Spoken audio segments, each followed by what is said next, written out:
Yes.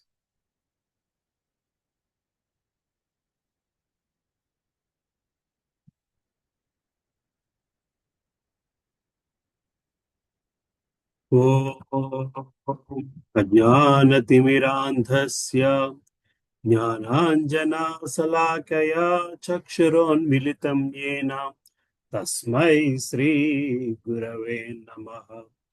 Sri Chaitanya मनोभीष्टं स्थापितं येन भूतले स्वयं रूपा कदा मह्यं ददाति स्वापदान्तिकम्।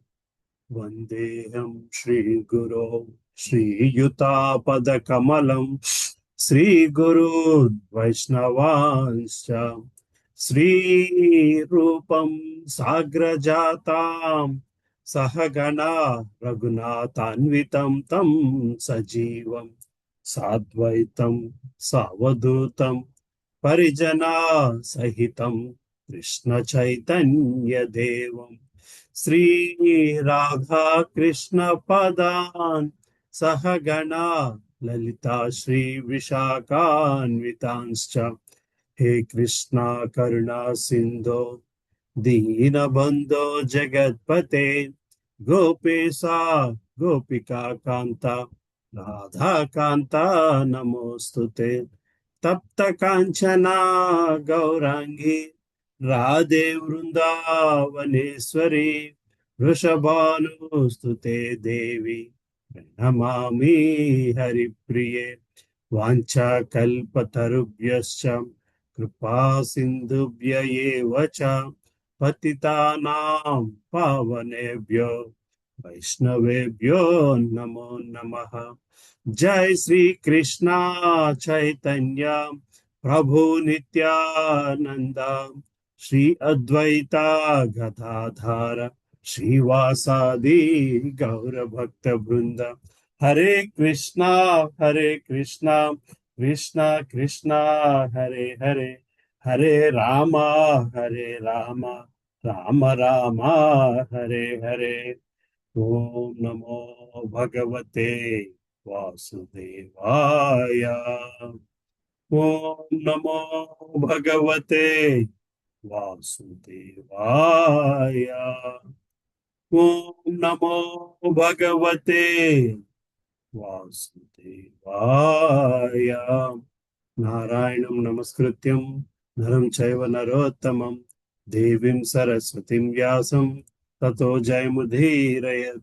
नष्टप्रायेषु भद्रेषु नित्यं भागवत सेवया भागवती उत्तमश्लोके भक्तिर्भवति नैष्टिकी। कृष्णाय वासुदेवाय देवकी नन्दनाय च नन्दगोपः कुमाराय गोविन्दाय नमो नमः। नमो महावधन्याय कृष्ण प्रेम प्रदायते कृष्णाय कृष्ण चैतन्य नाम्ने गौरत्विषे नमः। नमः पंकजनाभाय नमः पंकजमालिने नमः पंकजनेत्राय नमस्ते पंकजांग्रिये। नमो ब्राह्मण्याय देवाय गो ब्राह्मण्याय हिताय च जगद्हिताय कृष्णाय गोविन्दाय नमो नमः। नमः ओं विष्णुपदाय कृष्णपृष्ठाय भूतले श्रीमते भक्तिवेदान्ता स्वामिनिति नामिने। नमस्ते सारस्वती देवे गौरवाणी प्रचारिणे निर्विशेष शून्यवादी पाश्चात्य देशतारिणे। जय श्री कृष्ण चैतन्य प्रभु नित्यानंद श्री अद्वैत गदाधार श्रीवासादि गौर भक्त वृंद। हरे कृष्णा कृष्णा कृष्णा हरे हरे हरे रामा राम राम हरे हरे। हुकुम करोति वाचालं पंगं लगायते गिरिं यत्कृपातमहं वन्दे श्रीगुरुं दीनतारिणं परमानन्दमाधवं श्रीचैतन्यईश्वरम्। अपवित्रो पवित्रो वा सर्वावस्थो सर्वावस्थगतोऽपि वा यस्मरेत् पुण्डरीकाक्षं स बाह्याभ्यन्तरशुचिः। श्रीविष्णु श्रीविष्णु श्रीविष्णु। हरे कृष्ण।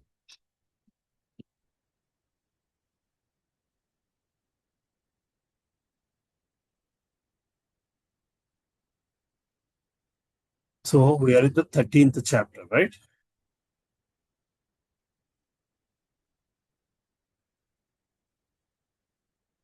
సో నిండు అధ్యాయాలు కంప్లీట్ చేసుకున్నాము.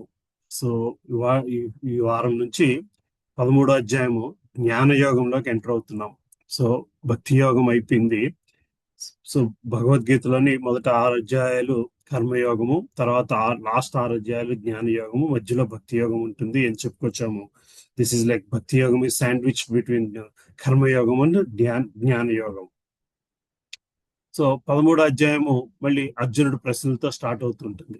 జనరల్ గా ఒక్కొక్క అధ్యాయము అర్జునుడు ప్రశ్నలతో స్టార్ట్ అవుతుంటుంది. అలాగే మళ్ళీ ఇక్కడ 13వ అధ్యాయం అర్జునుడి ప్రశ్నలతో స్టార్ట్ అవుతూ దానికి సమాధానంగా భగవంతుడు సమాధానం ఇవ్వడంతో ముందుకెళ్తుంది. సో దీనిని శ్రీల ప్రభుపాదుల వారు nature the enjoyer and the consciousness అని పిలిచారు. ప్రకృతి, పురుషుడు, చైతన్యము. సో క్షేత్ర జ్ఞానం అంటారు మా కొన్ని పుస్తకాల్లోని. క్షేత్ర జ్ఞానం అని ఉంటుంది. మళ్ళీ అర్జునుడు అడిగిన 6 ప్రశ్నలు, దానికి సమాధానము భగవంతుడు ఈ చాప్టర్ లోని ఇంచుమించుగా 2 నుంచి 26వ శ్లోకం దాకా ఆ 6 ప్రశ్నలకి మనకు సమాధానాలు దొరుకుతాయి. బేసికల్ గా పురుషుడు అనగా ఎవరు, క్షేత్రం అనగానేమి, క్షేత్రజ్ఞుడు అనగానేమిటి, ప్రకృతి అనగానేమిటి, జ్ఞానం అనగానేమిటి, జ్ఞాని అనగానేమిటి, జ్ఞేయి అనగానేవరు, ఇలాగా 6 ప్రశ్నలు అడుగుతాడు అర్జునుడు. అయితే భగవంతుడు అదే ఆర్డర్లో ఎవరు, ప్రకృతి, పురుషుడు అనేది ఫస్ట్ 2 క్వశ్చన్లు, అది ఆఖరిలో వస్తుంది సమాధానము. 3, 4 క్షేత్రము, క్షేత్రజ్ఞుడు, దానికి 2 నుంచి 7 శ్లోకాల్లో దాని ఆన్సర్ వస్తుంది. ఆ తర్వాత 8 3వ ప్రశ్న, 5వ ప్రశ్న సమాధానం 8 నుంచి 12 అయితే 6వ ప్రశ్న సమాధానం 13 నుంచి 19 శ్లోకాల్లో మనకు కనబడుతూ ఉంటుంది. సో సో సో భక్తి నిలబడడం కోసము కావలసిన జ్ఞానాన్ని ఈ జ్ఞానయోగంలో మనకి కనబడుతూ ఉంటుంది బేసికల్ గా. So let's go for the first shloka. అర్జునం వాచా ప్రకృతిం పురుషం చైవ క్షేత్రం క్షేత్రజ్ఞమేవ చ ఏతత్ వేదితుమిచ్ఛామి జ్ఞానం జ్ఞేయం చ కేశవ. అర్జునుడు ఇట్లా పలికెను, ప్రియమైన కృష్ణ, ప్రకృతిని గూర్చు, పురుషుని గూర్చు అనగా భోక్త గూర్చు, క్షేత్రము గూర్చు, క్షేత్రము నెరిగిన వారి గూర్చు, జ్ఞానమును మరియు జ్ఞాన లక్ష్యమును గూర్చు నేను తెలియగోరుచున్నాను. జ్ఞానం జ్ఞేయం, జ్ఞేయం అనగా జ్ఞానము తాలూకు లక్ష్యము. క్షేత్రం క్షేత్రజ్ఞ, క్షేత్రం అనగా శరీరము, క్షేత్రం అనగా అంటే క్షేత్రం అనగా ద థింగ్స్ ఆర్ పెర్ఫార్మ్, ఎక్కడ పని జరుగుతుందో దాన్ని క్షేత్రం అంటాం. వ్యవసాయ ఫీల్డ్ని కూడా క్షేత్రం అంటాం. అలాగా ఎక్కడైతే వర్క్ జరుగుతుందో దాన్ని క్షేత్రం అంటాము. క్షేత్రము నెరిగిన వాడు అంటే దీనిని తెలుసుకున్న వ్యక్తి ఎవరు, క్షేత్రజ్ఞుడు అనగా ఎవరు, దీనిని తెలుసుకున్న వ్యక్తి ఎవరు. అలాగే ప్రకృతి అంటే ఏమిటి, పురుషుడు అంటే. కొన్ని పుస్తకాల్లో ఈ శ్లోకం ఉండదు. కొన్ని పుస్తకాల్లో డైరెక్ట్ గా 2వ శ్లోకం నుంచి వెళ్ళిపోతుంది.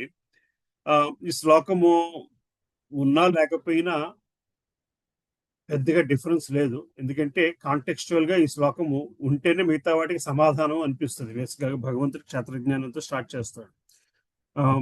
బట్ మరి అది ఎందుకు వచ్చింది, ఎలా వచ్చింది అంటే తెలియదు. సో కొన్ని బట్ మనకి ఇస్కాన్ లోని ఈ చాప్టర్ లోని ఈ పర్టికులర్ శ్లోకం అయితే ఉంది బేసికల్ గా.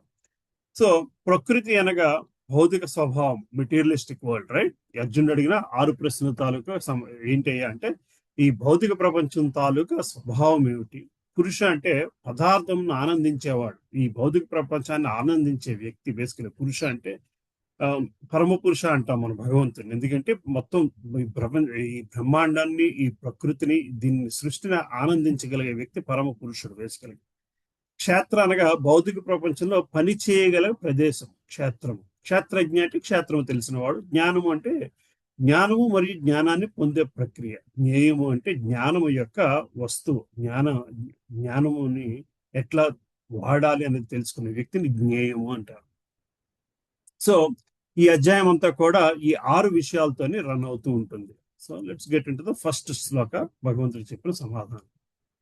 శ్రీ భగవాను వాచ ఇదం శరీరం కౌంతేయ క్షేత్రం విద్యాభిధీయతే ఏతత్యో వేత్తి తం ప్రాహు క్షేత్రజ్ఞ ఇది తద్వితః. శ్రీ భగవానుడు పలికిన, ఓ కౌంతేయ, ఈ దేహము క్షేత్రమనియు మరియు ఈ దేహము నెరిగిన వాడు క్షేత్రజ్ఞుడు అని పిలువబడును. సో ఈ దేహము క్షేత్రము అంటే పనిచేసే ప్రదేశాన్ని క్షేత్రము. దేనిని so something that is under your control, నేను మీ కంట్రోల్లో ఉండే వస్తువుని క్షేత్రం basically, right? Your body is under your control to some extent. Complete గా కాకపోయినా శరీరం, మన శరీరం, మన ఇద్దరు, మీరు మీ ఎదురుగా ఒక వ్యక్తి కూర్చున్నారు అనుకోండి, అవతల వ్యక్తి శరీరం మీ కంట్రోల్లో ఉండదు, మీ శరీరం మీ కంట్రోల్లో ఉంటుంది. ఇట్లాగా పని క్షేత్రం అంటే మళ్ళీ మనం ఇందాక చెప్పుకున్నట్టు ఒక ఫీల్డ్ని కూడా క్షేత్రం అంటారు. అక్కడ మొక్కలు పండించగలుగుతాము, అలా పని చేసే ప్రదేశాన్ని క్షేత్రం. సో పుణ్యక్షేత్రము, పుణ్యం సంపాదించుకునే ప్రదేశము పుణ్యక్షేత్రము. వ్యవసాయాన్ని కూడా క్షేత్ర పదం, తెలుగు పదము వ్యవసాయ క్షేత్రము అంటారు. వ్యవసాయ క్షేత్రం అంటే వ్యవసాయాన్ని అనే కార్యాన్ని చేయగలిగే ప్రదేశాన్ని వ్యవసాయ క్షేత్రము అంటారు. అట్లాగా క్షేత్రము అనగా ఇక్కడ మనకి ఏంటిది, ఎనలిటికల్, మన సాంఖ్యయోగంలోని శరీరాన్ని క్షేత్రము అంటారు, దేహాన్ని క్షేత్రము. సో ఈ దేహాన్ని తెలుసుకున్నవాడు క్షేత్రజ్ఞుడు. దేహాన్ని తెలుసుకోవడం అంటే దీంతో ఏమి చేయాలి, ఏమి చేయకూడదు, దీని నిజస్వరూపం ఏంటి, దీని స్వభావం ఏమిటి, ఇది తెలుసుకోగలిగిన వాడు క్షేత్రజ్ఞుడు.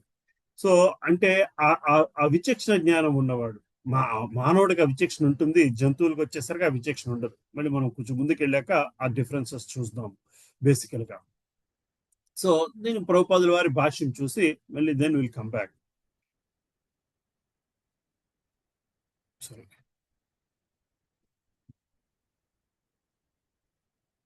ప్రకృతి పురుషుడు, భోక్త, క్షేత్రము దేహము, క్షేత్రజ్ఞుడు క్షేత్రము నెరిగినవాడు, జ్ఞానము జ్ఞాన లక్ష్యమును గూర్చి ఎరగవలెనని అర్జునుడు ఉత్సాహపడుచున్నాడు. అర్జునుడు ఈ విషయముల గురించి విచారణ చేసినప్పుడు ఈ దేహము క్షేత్రం అనబడిననియో దేహము నెరిగిన వాడు క్షేత్రజ్ఞ పిలువబడిన శ్రీకృష్ణ భగవానుడు తెలిపాడు. ఈ దేహము బద్ధజీవికి కర్మక్షేత్రము. సో ప్రతి మనిషికి కూడా శరీరము కర్మ చేసే ప్రదేశం. బద్ధజీవి భౌతిక జీవితమును చిక్కుకుని ప్రకృతిపై ఆధిపత్యం వహించాలని ప్రయత్నించాడు. ఆ విధముగా భౌతిక ప్రకృతిపై ఆధిపత్యం వహించు తన సామర్థ్యమును అనుసరించి అతడు కర్మక్షేత్రమును పొందును. అంటే సో భౌతిక ప్రకృతిపై ఆధిత్యాన్ని వహించాలి అన్న సామర్థ్యంతో, అంటే దానికి ఉన్న కెపాసిటీతోనే అతడు కర్మక్షేత్రాన్ని పొందుతున్నాడు. కర్మక్షేత్రాన్ని పొందుతున్నాడు అంటే కర్మానుసారం. దేహమే ఆ కర్మక్షేత్రం. ఆ దేహము ఎట్టిది? ఆ దేహము ఇంద్రియాలతో కూడినట్టిది. దేహం దేంతో చేసిబడింది? ఇంద్రియాలతో కూడినట్టిది. బద్ధజీవి ఇంద్రియ సుఖమును అనుభవింపగోరు. ఆ ఇంద్రియ సుఖమును అనుభవింపుటకు గల సామర్థ్యమును అనుసరించి అతనికి ఒక దేహము అనగా కర్మక్షేత్రము అందింపబడును.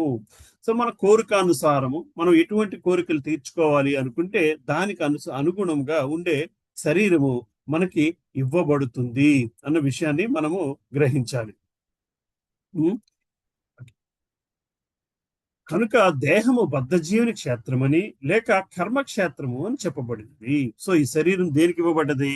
మన కర్మ అనుభవించడానికి, కర్మ తయారు చేయడానికి ఇవ్వబడ్డది. దాన్ని వాడుతున్నాం కాబట్టి ఈ శరీరాన్ని కర్మక్షేత్రం అని కూడా చెప్పబడ్డది. దేహాత్మ బుద్ధి లేకుండా అట్టి దేహము నెరిగిన వాడు క్షేత్రజ్ఞుడు అనబడును.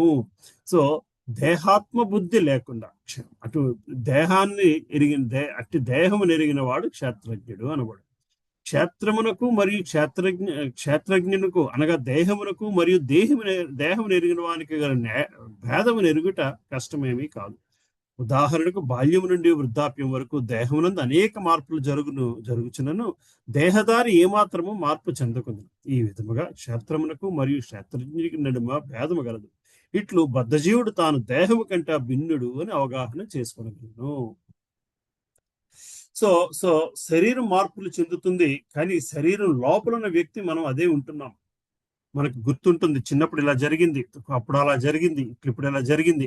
ఆ వ్యక్తిత్వం, ఆ పర్సనాలిటీ, అది తెలుసుకున్న స్థితికి మార్పు లేదు, కానీ శరీరానికి మార్పు పొందుతుంది. సో ఇది తెలుసుకోవడమే క్షేత్రానికి క్షేత్రజ్ఞుడికి ఉన్న భేదము అని చెప్పుకొస్తున్నారు. రైట్. సో అది తెలుసుకోగలిగిన నాడు, that is the first step of starting to think or going to philosophical thinking basically. Right. అదే అక్కడి నుంచి మనకి జ్ఞానము జ్ఞేయము మొదలవుతాయి. జీవుడు దేహమునందు స్థితిని కలిగి ఉండును. ఆ దేహము శైశవం నుండి బాల్యమునకు, బాల్యము నుండి యవ్వనమునకు, యవ్వనము నుండి వృద్ధాప్యమునకు మార్పు చెందుచున్నదనియు, మరియు దేహము గలవాడు దేహ యజమాని తన దేహం అట్లు మార్పు చెందుచున్నట్లు ఎరుగుననియు దేహినోస్మిన్ అను శ్లోకము ద్వారా వర్ణింపబడినది. దేహ యజమానియే క్షేత్రజ్ఞుడు అనుట స్పష్టము. జీవుడు నేను సుఖముగానున్నాను, నేను పురుషుడను, నేను స్త్రీని, నేను సునకమును, నేను మార్జాలమును అని భావించుచున్నాను. ఇవి క్షేత్రజ్ఞుని ఉపాధులు మాత్రమే, డిఫరెంట్ క్యారెక్టరిస్టిక్స్ ఆఫ్ దట్ క్షేత్రజ్ఞ. ఐఎమ్ అమెరికన్, ఐఎమ్ ఇండియన్ అన్న థాట్ ప్రాసెస్ ఉంది చూసారా, అది శరీరానికి అతీతంగా ఉండే థాట్ ప్రాసెస్. అది అది అది అది అది తెలుసుకోవడమే క్షేత్రజ్ఞుడు అనే తాలూకు లక్ష్యం. కానీ క్షేత్రజ్ఞుడు దేహము కంటే భిన్నుడు. వస్త్రములు వంటి అనేక వస్తువులు మనం వినియోగించుకున్నాను, వాటికంటే మనం భిన్నులమని ఎరుగుదాం. అట్లే కొద్దిగా ఆలోచించినచో మనం దేహము కంటే భిన్నులమని స్పష్టముగా ఎరుగగలదు. నేను లేదా నీవు లేదా దేహము గల వారెవ్వరైనడు క్షేత్రజ్ఞుడనియు, అనగా కర్మక్షేత్రము నెరిగిన వారమని చెప్పబడదు. దేహము క్షేత్రము లేక కర్మక్షేత్రము అని పిలువబడును. సో కర్మ చేయడానికి ఉపయోగపడుతుంది కాబట్టి దేహాన్ని కర్మక్షేత్రం అని. దీంట్లోని క్షేత్రజ్ఞుడు అన్న వ్యక్తి ఈ దేహ మార్పుకి అతీతంగా ఉన్నాడు, ఆ వ్యక్తి క్షేత్రజ్ఞుడు అని మనం గ్రహించగలగాలి. భగవద్గీత యందలి మొదటి 6 అధ్యాయములందు దేహమును ఎరిగిన వానిని జీవుని గూర్చి, మరియు ఎట్టి స్థితిలోని అతడు దేవాది దేవుడిని ఎరుగగలడని విషయముని గూర్చి వివరముగా వర్ణింపబడినది. భగవద్గీత నడుము గల 6 అధ్యాయములందు దేవాది దేవుని గూర్చి భక్తియుక్త సేవ విషయమున జీవాత్మ మరియు పరమాత్మ నడుమ గల సంబంధమును గూర్చి వర్ణింపబడినది. ఈ అధ్యాయమునందు దేవదేవుని దివ్య స్థితియు మరియు జీవాత్మ యొక్క పరతంత్ర స్థితియు స్పష్టముగా తెలుపబడినది. జీవులు అన్ని పరిస్థితుల యందు పరతంత్రులైనను మరుపు కారణముగా వారు దుఃఖముకు పాలవుతున్నారు. కానీ పుణ్యకర్మలచే జ్ఞానవంతులైనచో ఆర్ది, జిజ్ఞాస, అర్థార్థి, జ్ఞాని అను వివిధ రూపమును పరమపురుషుని చేరుదునని కూడా వర్ణింపబడినది. ఇప్పుడు ఆ త్రయోదశాధ్యాయపు ఆరంభము నుండి జీవుడు భౌతిక ప్రకృతితో ఎట్లు సంపర్కమునకు వచ్చినో, మరియు ఏ విధముగా అతడు ప్రకృతి బంధము నుంచి శ్రీకృష్ణ భగవానుని కృపచే కామ్యకర్మలు, జ్ఞాన సమపార్జనము, భక్తియుక్త సేవ అనే వివిధ విధానముల ద్వారా విముక్తుడగునో వివరింపబడినది. జీవుడు భౌతిక దేహము కంటేను పూర్తిగా భిన్నుడైనప్పటికీ ఏదో విధముగా అతడు దానితో సంబంధము గలవాడుగాను ఆ విషయము కూడా వివరింపబడినది. జీవుడు భౌతిక దేహం కంటే పూర్తిగా సెపరేట్ అయినా సరే ఏదో విధంగా ఆ శరీరంతో సంబంధం ఉంటుంది. మనకి ఆ శరీరం వలనే ఏమైనా చేయగలుగుతున్నాం. అది అది అది తెలుసుకోగలిగి ఆ శరీరానికి అతీతంగా నిలబడే వ్యక్తిని క్షేత్రజ్ఞుడు అంటున్నారు. ఆ శరీరంలో కర్మ చేసే కర్మక్షేత్రంలో కర్మ చేయడం కోసం మాత్రమే ఈ శరీరము నాకు ఉన్నది అని అర్థం చేసుకోగలిగిన వాడు క్షేత్రజ్ఞుడు. అర్థం చేసుకోగలిగే శక్తి ఉన్నవాడు క్షేత్రజ్ఞుడు. ఆ కర్మక్షేత్రంలో నిలబడుతున్న వ్యక్తి క్షేత్రజ్ఞుడు. బేసికల్ గా ఆ కర్మక్షేత్రానికి ఉనికిని ఇవ్వగలిగే వ్యక్తి క్షేత్రజ్ఞుడు. ఏ శక్తి ద్వారా అయితే శరీరము శవము కాకుండా నిలబడుతుందో ఆ జీవతత్వాన్నే క్షేత్రజ్ఞుడు అని చెప్పుకొస్తున్నారు. Right. So let's go to the next shloka. ఈ 2 శ్లోకాలు క్షేత్రజ్ఞుడు గురించి చెప్తుంది. Then will come back. 3rd శ్లోక ఎవరు చదువుతారు? చదువు. హరే కృష్ణ. క్షేత్రజ్ఞం చాపి మాం విత్తి సర్వక్షేత్రేషు భారత, క్షేత్రజ్ఞయోర్జ్ఞానం యత్తజ్ఞానం మతం మమ. అనువాదం. ఓ భరతవంశీయుడా, సర్వదేహములందును నేను కూడా క్షేత్రజ్ఞుడనని నీవు ఎరుగుము. దేహమును మరియు దేహము నెరిగిన వానిని తెలుసుకొనుటయే జ్ఞానం అనబడును. అదియే నా అభిప్రాయం. హరే కృష్ణ. సో సర్వదేహములందు విశ్వాత్మ అంటాం భగవంతుని. ఎందుకంటే ప్రతి శరీరంలోని ప్రతి శరీరంలో సూపర్ సోల్ గాను పరమాత్మ రూపంలోనే ఆయన నిలబడుతున్నాడు కాబట్టి సర్వదేహములందు నేను కూడా క్షేత్రజ్ఞుడని నీవు ఎరుగము. దేహమును మరియు దేహమును ఎరిగిన వానిని తెలుసుకునేటి ఏ జ్ఞానం అనబడను, ఇది ఏ నా అభిప్రాయం. సో సో సో సర్వదేహములను లోని కూడా నేను ఉంటున్నాను కాబట్టి నేను కూడా క్షేత్రజ్ఞుడని.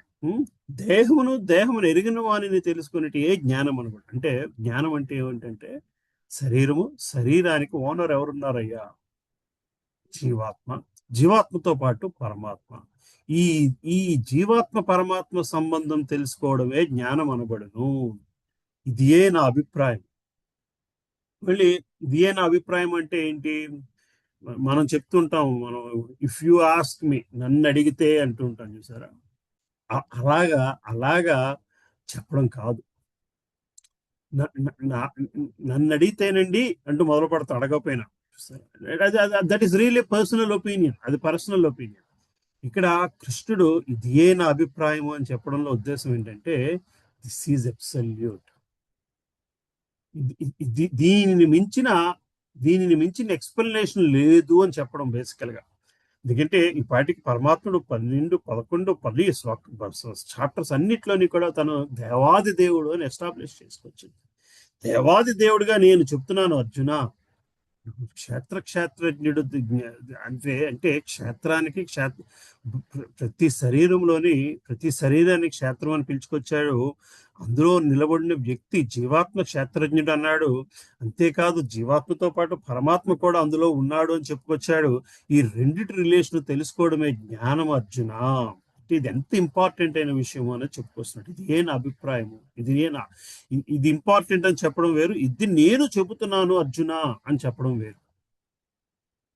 As the supreme court judge I'm telling you అని జడ్జి చెప్పాడు అనుకోండి, నువ్వు కేవలం నేను ఇప్పుడు చెప్తున్న మాట కాదు, నేను కూర్చున్న సీటుకి విలువ ఇవ్వాలి అని.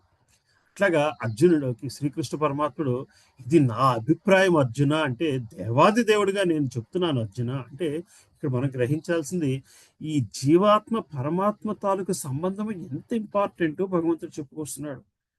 ఈ రెండు ఎంత దగ్గరగా ఉన్నాయ్యా, ఈ రెండు అదే క్షేత్రంలోని క్షేత్రజ్ఞుడి రూపంలోని పక్క పక్కన ఉన్నాయి. ఈ తాలూకు సంబంధాన్ని తెలుసుకోవడమే జ్ఞానము అని చెప్పుకొస్తున్నాడు. ఈ రెండు ఆ జ్ఞానంతో ఏం జరుగుద్దయ్యా అంటే ఆ రెండిటికి ఉన్న సిమిలారిటీని మనము పట్టగలగాలి. జీవాత్మ అది స్వచ్ఛతలోని పరమాత్మతో సమానం. అంటే పరమాత్మ అంశరూపము, పరమాత్మ అంశరూపము. కానీ అది మనం కర్మక్షేత్రములో ఉండడం వలన, కర్మ చేసే కార్యము వలన ఆ జీవాత్మ తాలూకా సహజ స్వభావాన్ని, సహజ గుణాన్ని దానిని మనం గ్రహించలేకపోతున్నాం. దాన్ని తిరిగి గ్రహించగలడము భగవంతునితో ఆ రెండు శరీరంలో ఉండే సహక్షేత్రజ్ఞుడు అనండి పోనీ, సహక్షేత్రజ్ఞుడితో ఉండే సంబంధాన్ని తిరిగి పునర్నిర్మించడమే జ్ఞానం అనబడును. ఇది భగవంతుడు క్లియర్ గా చెప్పుకొస్తున్న విషయం బేసికల్ గా. దీనికి ప్రభుపాదుల వారి భాష్యం చూద్దాం. దేహము మరియు దేహమును ఎరిగిన వారిని గూర్చి, ఆత్మ మరియు పరమాత్మని గూర్చి చర్చించినప్పుడు భగవానుడు, జీవుడు, భౌతిక పదార్థము అని 3 భిన్నాంశములు మనకి గోచరించును. భగవానుడు, జీవుడు, భౌతిక పదార్థము. ఈ కర్మక్షేత్రమైన ప్రతి దేహమునందు జీవాత్మ, పరమాత్మ అని 2 ఆత్మలు కలవు. అట్టి పరమాత్మ దేవాది దేవుడైన శ్రీకృష్ణ స్వరూపాంశం అగుటిచే శ్రీకృష్ణ భగవానుడు నేను కూడా క్షేత్రజ్ఞుడు, కానీ నేను దేహమునందల జీవాత్మ అనబడు క్షేత్రజ్ఞుడు కాదు, నేను పరమక్షేత్రజ్ఞుడును, నేను పరమాత్మగా ప్రతి దేహమునందు నెలకొని ఉన్నాను అని చెప్పుచున్నాడు. ఏం చెప్పాము? క్షేత్రజ్ఞుడు అంటే సరే, మన దేహము గురించి తెలిసిన వ్యక్తి, మన దేహానికి సంబంధించిన కొంత కంట్రోల్ ఉన్న వ్యక్తి క్షేత్రజ్ఞుడు. మరి పరమాత్మ అన్ని దేహాలు ఎందుకు కంట్రోల్ ఉంది, అన్ని దేహాల తాలూకు స్థితి తెలుస్తుంది. అందుకు అతన్ని పరమక్షేత్రజ్ఞుడు అని పిలిచారు. భగవద్గీతను అనుసరించి ఈ కర్మక్షేత్రమును గూర్చి, కర్మక్షేత్రము ఎరిగిన క్షేత్రజ్ఞుని గూర్చి సూక్ష్మాది సూక్ష్మంగా పరిశీలిస్తూ అధ్యయనం చేయవాడు ఆ సంపూర్ణ జ్ఞానమును పొందగలడు.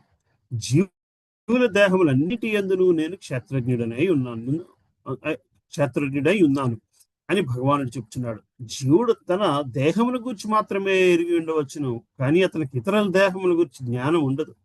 పరమాత్మగా సర్వదేహములందు నెలకొనినట్టు దేవదేవుడు మాత్రము సమస్త దేహములను గూర్చిన సర్వ విషయములను ఎరుగును. అతడు వివిధ జీవజాతుల వివిధ దేహములను సంపూర్ణముగా ఎరిగి ఉండును.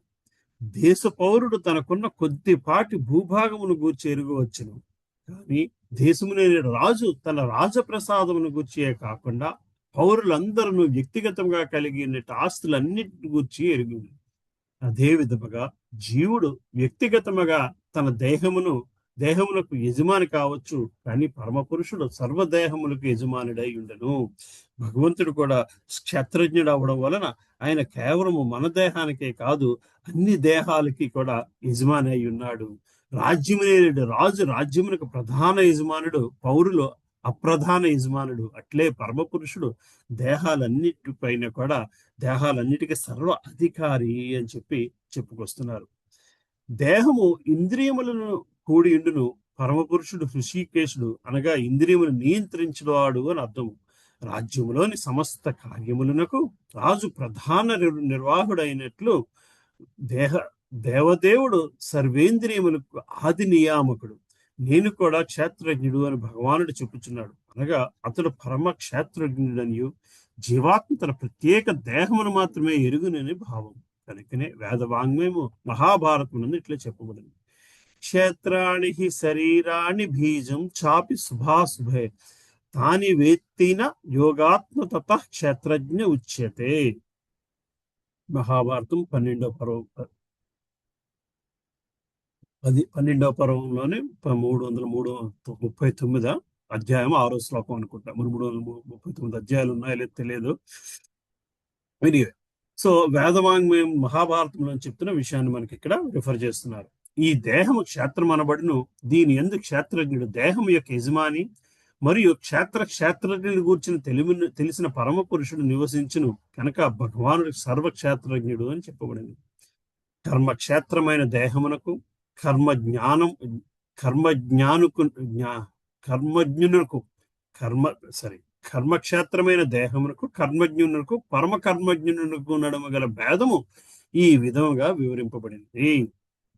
సో ఈ మూడిటి మధ్య ఉన్న రిలేషన్షిప్ బేసికల్ గా ఏమిటయ్యా అంటే కర్మక్షేత్రం అయింది దేహము, దేహములోని కర్మాజ్ఞుడు కర్మ చేసే వ్యక్తి, అలాగే పరమ కర్మాజ్ఞుడు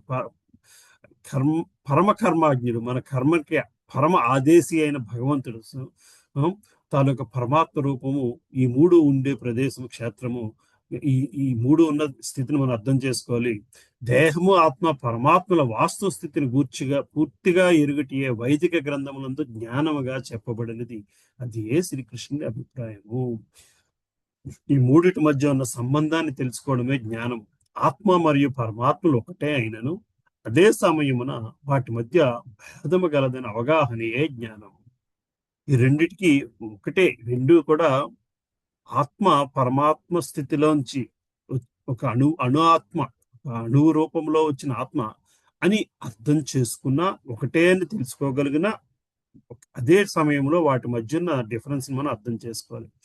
కర్మక్షేత్రమైన దేహమును మరియు దేహమును ఎరిగిన క్షేత్రజ్ఞుని ఎరుగులేని వాడు సంపూర్ణ జ్ఞానవంతుడు కాజాలడు.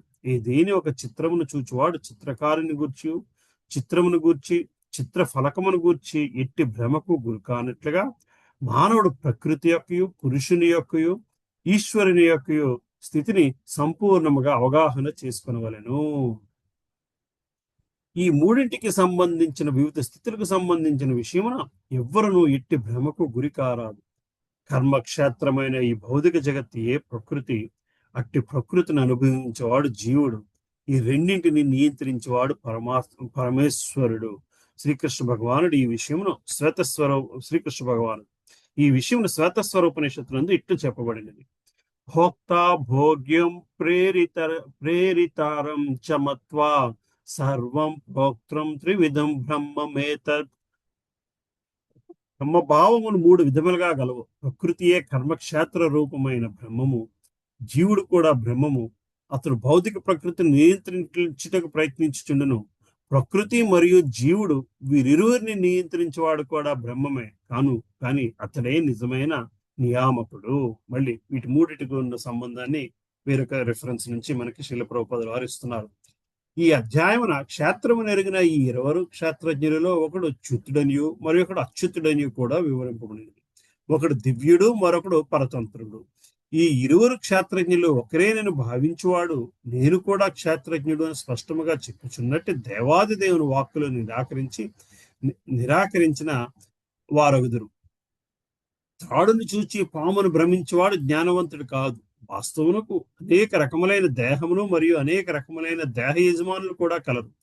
ప్రతి జీవాత్మయు భౌతిక ప్రకృతిపై అధికారం చెలాయించుటకు తగిన వ్యక్తిగత సామర్థ్యమును కలిగి ఉండేటిచే ఈ వివిధ దేహములు ఏర్పడుచున్నవి. కానీ వాటన్నిటి యందును దేవదేవుడు దివ్య నియామకుడిగా నిలిచున్నాడు. కనుకనే ఇక్కడ చాన పదము మహత్వపూర్ణమైనది. ఎందుకనగా అది దేహములన్నింటి సంఖ్యను సూచించుచున్నది. శ్రీల బలదేవ్ విద్యాభూషణ్ వారి అభిప్రాయం కూడా ఇదియే. జీవాత్మకు భిన్నముగా ప్రతి దేహమునందు శ్రీకృష్ణుడు అంతర్యామి రూపంలో నెలకొని ఉన్నాడు. క్షేత్రమునకు మరియు దాని భోక్తకు పరమాత్ముడే నియామకుడని తెలుసుకునేటియే నిజమైన జ్ఞానం అని శ్రీకృష్ణుడు ఇక్కడ స్పష్టముగా చెప్పుచున్నాడు. సో ఈ జ్ఞానమే నిజమైన జ్ఞానము అనేది మనము గ్రహించగలగాలి.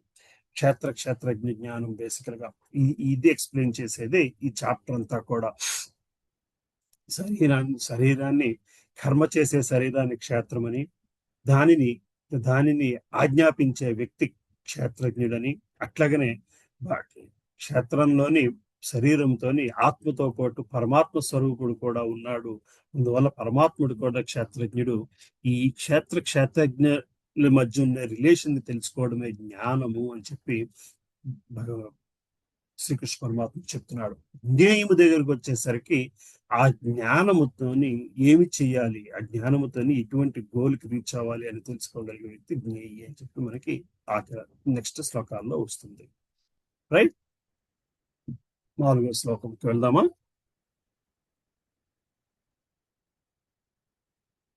కృష్ణ చెప్తారమ్మా ఎవరన్నా? Any question so far? అంటే ఇక్కడ శరీరంలో ఉన్న జీవుడితో పాటున్న పరమాత్ముడు. ఓకే, 3 అర్థం చేసుకోవాలి. 3 అర్థం చేసుకోవాలి. క్షేత్రము అంటే శరీరం, కర్మ చేయగలిగే పనిముట్టు, కర్మ చేయగలిగే సామర్థ్యం ఉండే శరీరం బేసికల్ గా. దాన్ని నియమించేవాడు, దానిపైన అధికారం ఉన్న వ్యక్తి క్షేత్రజ్ఞుడు. క్షేత్రంలో అధికారం ఉన్న వ్యక్తులు 2 ఉన్నారు, ఆత్మ పరమాత్మ. అందువలన 2 కూడా క్షేత్రజ్ఞులే. మనకి మన శరీరం మీద కంట్రోల్ ఉంది, భగవంతుడికి అన్ని శరీరాల మీద కంట్రోల్ ఉంటుంది. బేసికల్ గా ఏ శరీరం ఎట్లాగా ఆలోచించాలని నియమించగలిగేవాడు భగవంతుడు. ఈ మూడిటి మధ్య ఉన్న సంబంధాన్ని తెలుసుకోగలడమే జ్ఞానం. కాకపోతే జీవుడిది సూక్ష్మాంశ. పరమాత్మ కూడా అంశ రూపమే, పరమాత్మ కూడా భగవంతుడి అంశ రూపమే. అయితే స్వచ్ఛాంశ అది, ఇది బద్ధాంశ. 2 సమానమే, కానీ వాటి మధ్య వ్యత్యాసం కూడా మనం అర్థం చేసుకోవాలి. 2 equal, at the same time they are different. ఎక్కడ ఈక్వల్ ఎక్కడ డిఫరెంట్ అనేది అర్థం చేసుకోవాలి. అది అర్థం చేసుకోవడమే జ్ఞానం అంటే.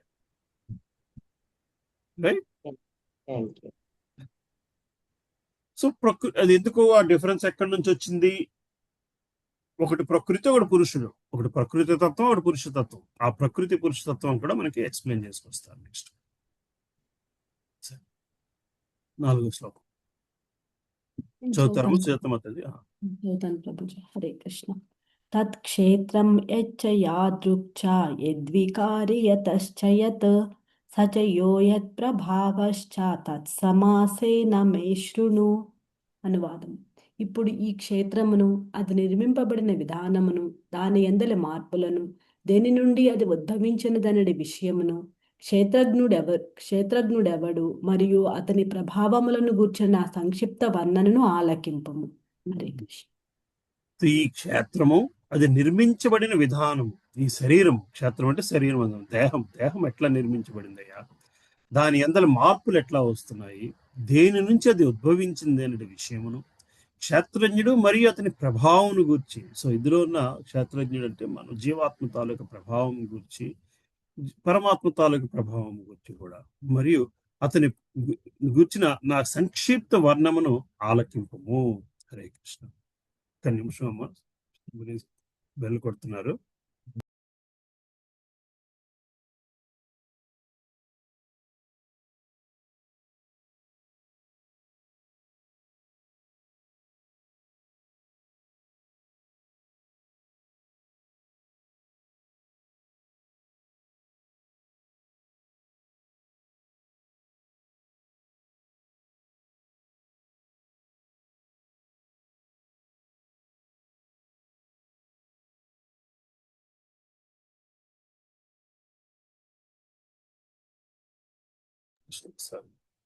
సో అది నిర్మింపబడిన విధానమును, దాని అందరి మార్పులను, దేని నుండి అది ఉద్భవించిన విషయమును, అనగా క్షేత్రజ్ఞుడు మరియు అతని ప్రభావం గూర్చిన నా సంక్షిప్త వర్ణనను ఆలకింపము.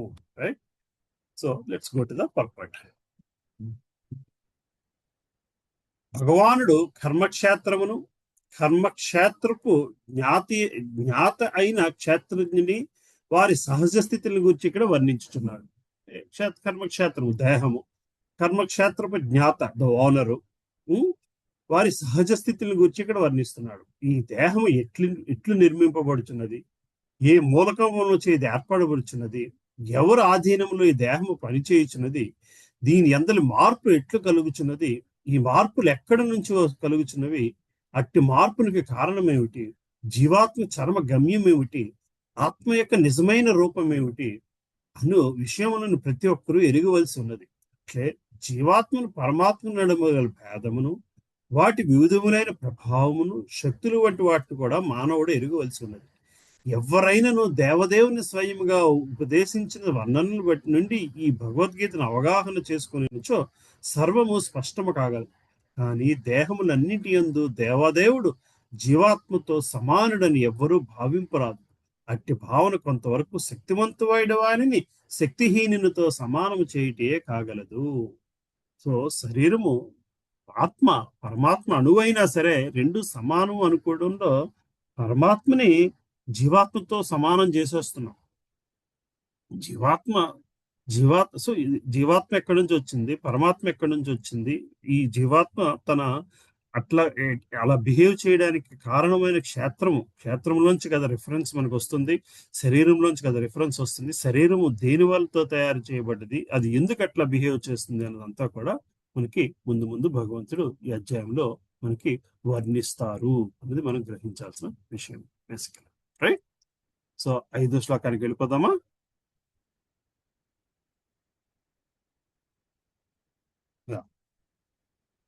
చదువుతారు. చదువుతారా? చదవండి అమ్మా. చదవండి మాతాజీ, పర్లేదు. హరే కృష్ణ. ఋషిభిర్బహుదా గీతం ఛందోభిర్వివిధైః పృథక్ బ్రహ్మసూత్రపదైశ్చైవ హేతుమద్భిర్వినిశ్చితైః. అనువాదము. క్షేత్రము మరియు క్షేత్రజ్ఞులను గూర్చిన ఆ జ్ఞానము పలువురు ఋషులచే వివిధ వేద గ్రంథములందు వర్ణింపబడినది. అట్టి జ్ఞానము విశేషముగా వేదాంత సూత్రములందు కార్య కారణములతో హేతుబద్ధముగా ప్రకటింపబడినది. హరే కృష్ణ.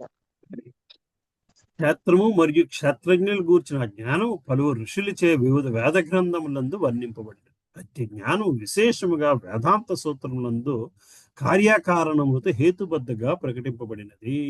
మళ్ళీ భగవంతుడు ఆయన ఏం చెప్పుకొస్తున్నారు, ఇది నా అభిప్రాయంగా చెప్పాను అన్నారంటే this is what it is. మళ్ళీ ఇది నేను ఇప్పుడు ఫస్ట్ టైం చెప్పట్లేదయ్యా. ఋషులు వేదాలు ప్రీడేట్స్ కురుక్షేత్ర యుద్ధం. వేదాల తాలూకు నాలెడ్జ్ అర్జునుడికి అప్పటికే ఉంది.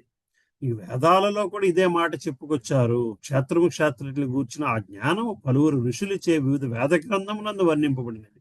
అట్టి జ్ఞానము విశేషముగా వేదాంత సూత్రములందు కార్యకారణములతో హేతుబద్ధముగా ప్రకటింపబడినది. ఉమ్, ఇదంతా కూడా ఈ సూత్రాలన్నీ కూడా మానవుడు తెలుసుకోవాల్సిన సూత్రాలు అని మరోసారి భగవంతుడు రీఇటరేట్ చేస్తున్నారు అర్జునుడికి, బేసికల్ గా అర్జునుడి రూపంలో మనందరికీ.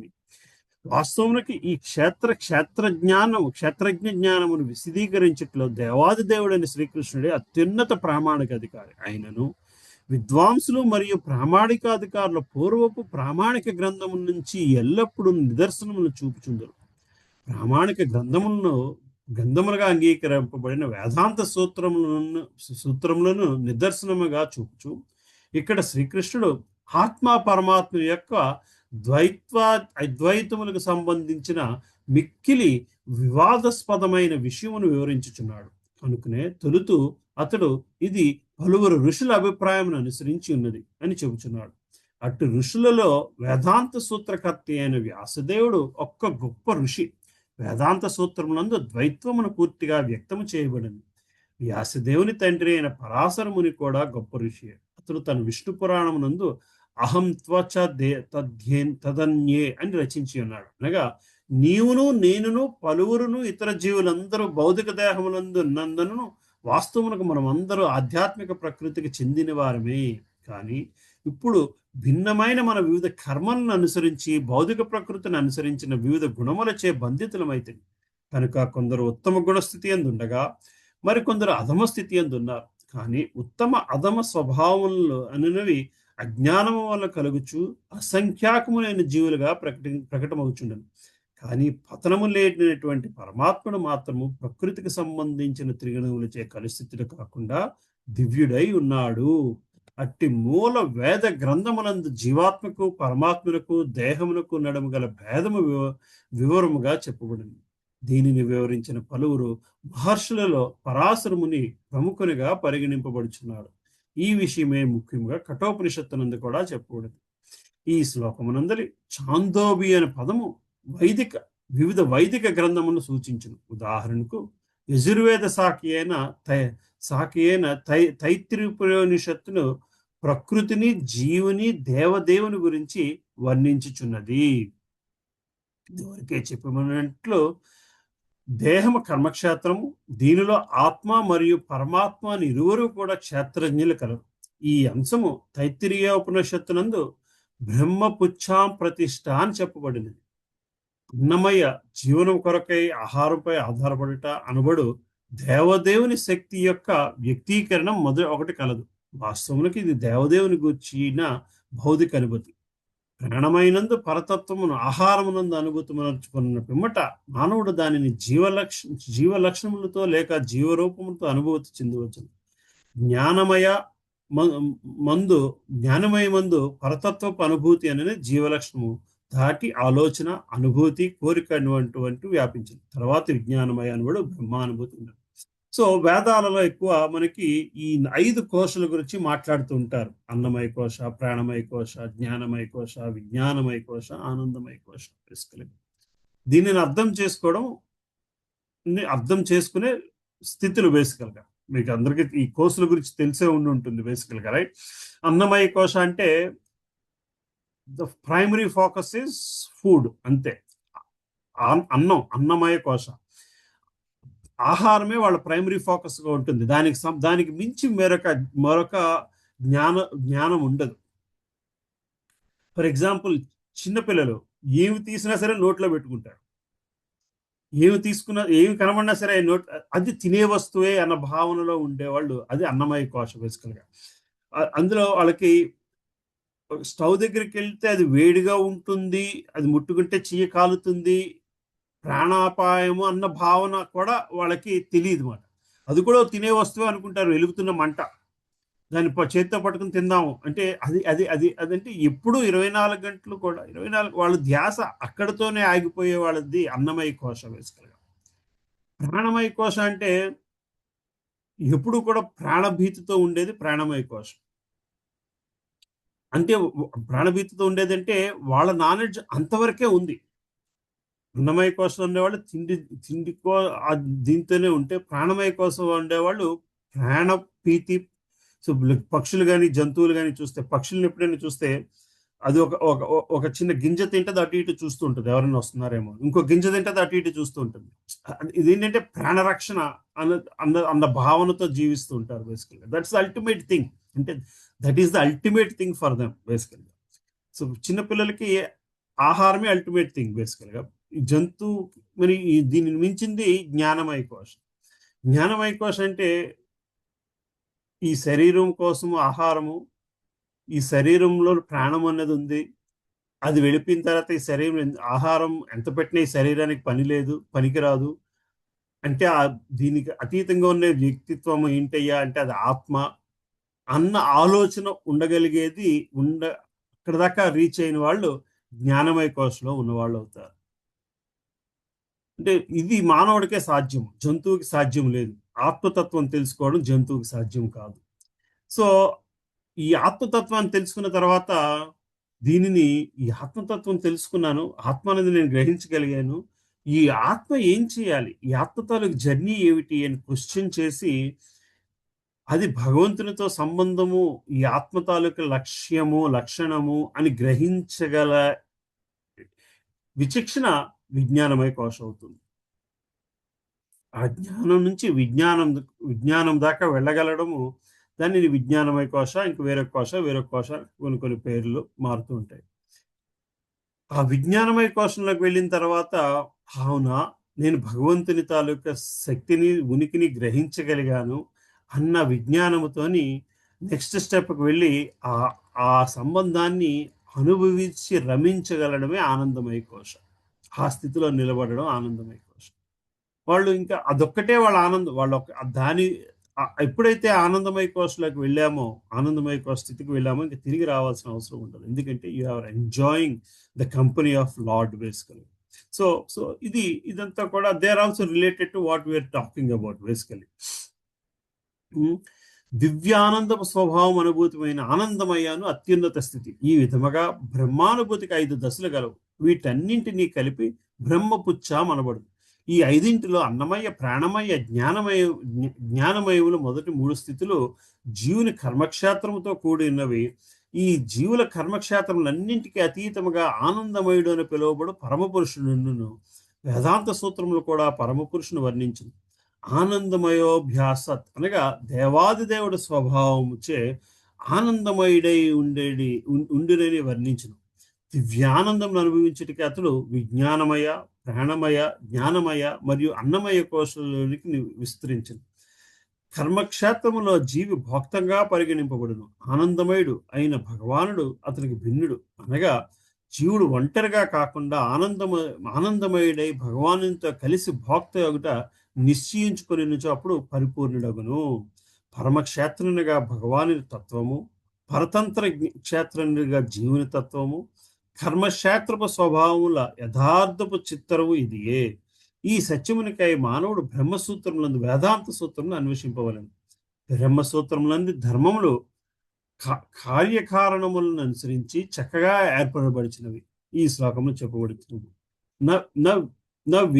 వీదేశ్రుతే నాత్మశ్రుతే పరత్వతృచ్ఛనే అనునవి బ్రహ్మసూత్రములని కొన్ని సూత్రములు. వీటిలో మొదటి సూత్రము కర్మక్షేత్రము, రెండవ సూత్రము జీవతత్వము, మూడవ సూత్రము వివిధ జీవరాశులలోని పరమార్థమైన పరమపురుషుని సూచించును.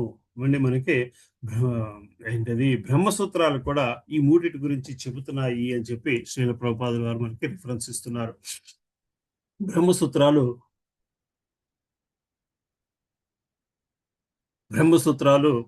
ఈ అన్నమయ ఈ కోశల రూపంలోనే ఎక్స్ప్లెయిన్ చేస్తున్నాయ్యా.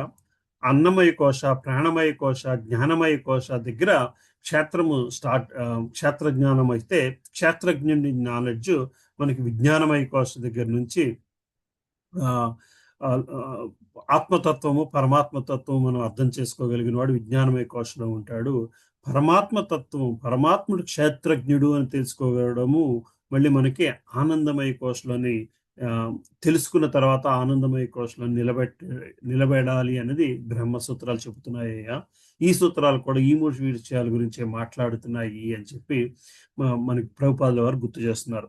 శ్రీకృష్ణ పరమాత్మ ఏం చెప్పుకొచ్చారు, ఇది నేనొక్కడిని చెప్తున్న మాట కాదయ్యా, ఇది వేదాంత సూత్రాల్లోని వేదాలలో కూడా వర్ణింపబడింది అని చెప్పిన మాటను పట్టుకుని మనకి శ్రీల ప్రభుపాదుల వారు వేదాలలో దీన్ని ఎక్కడెక్కడ చెప్పుకొచ్చారు అన్నది ఎక్స్ప్లెయిన్ చేసుకొస్తున్నారు. రైట్. సో అది క్షేత్రజ్ఞ జ్ఞానము. అయితే ఈ క్షేత్రము, ఈ శరీరం దేనితో చేయబడినదయ్యా అన్నది మనకి 6-7 శ్లోకాల్లోని 6వ శ్లోకం స్పెసిఫిక్ గాను ఎక్స్ప్లెయిన్ చేస్తుంది. సరే, 6వ శ్లోకము 7వ శ్లోకం చదువుతారు. నేను చదువుతాను ప్రభుజీ. చదవండి అమ్మ విజయమాత. మహాభూతాన్యహంకారో బుద్ధిరవ్యక్తమేవ చ ఇంద్రియాణి దశైకం చ పంచచేంద్రియ గోచరాః ఇచ్ఛా ద్వేషః సుఖం దుఃఖం సంజ్ఞతశ్చేతనా ధృతిః ఏతత్ క్షేత్రం సమాసేన సవికారముదాహృతం. అనువాదము. పంచమహాభూతములు అహంకారము, బుద్ధి, అవ్యక్తము, దశేంద్రియములు, మనస్సు, పంచేంద్రియ విషయములు, ఇచ్ఛ, ద్వేషము, సుఖము, దుఃఖము, సముదాయము, చైతన్యము, విశ్వాసము అనునవి సంగ్రహంగా కర్మక్షేత్రముగాను దాని అంతః ప్రక్రియలుగాను భావింపబడుచున్నవి. హరే కృష్ణ. సో మహాభూత అంటే పంచభూతాలు. అన్య అహంకారం పంచభూతాలతో పాటు దానికి అహంకారము, అహంకారో బుద్ధి, అహంకారంతో పాటు బుద్ధి. పంచభూతాలు 5 అయినాయి, అహంకారం 6, బుద్ధి 7.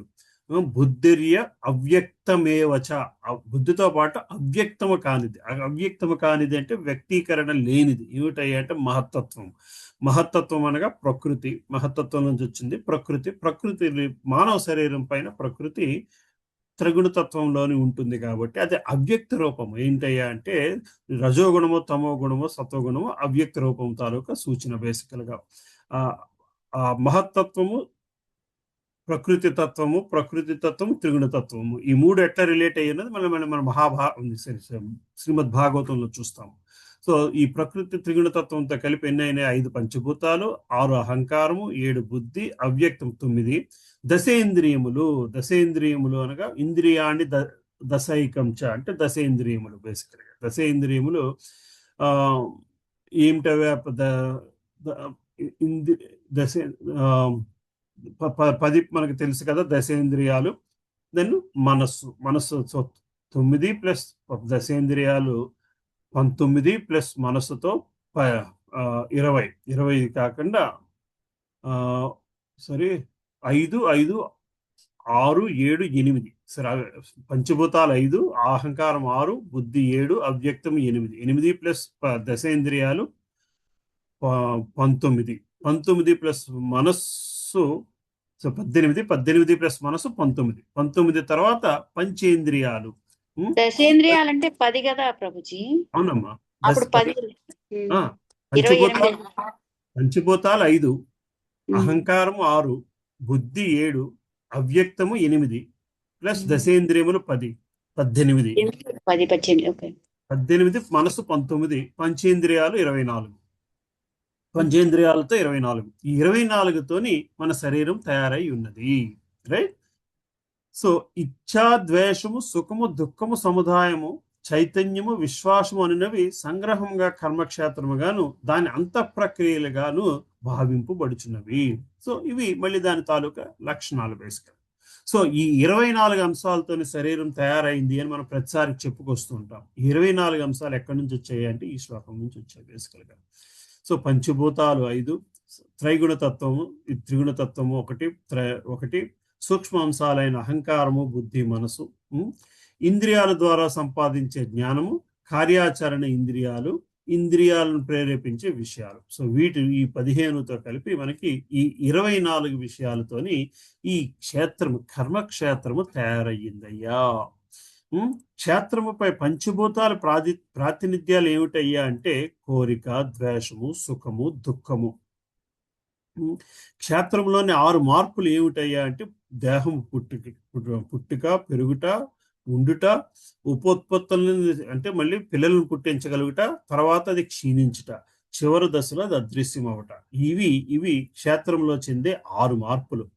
క్షేత్రం గురించి కొంచెం తెలిసినవాడు జీవాత్మ, క్షేత్రం గురించి సంపూర్ణముగా తెలిసినవాడు పరమాత్మ. వాడు ఇది ఈ రెండింటిని కలిపి క్షేత్రజ్ఞు అని పిలుస్తున్నాం.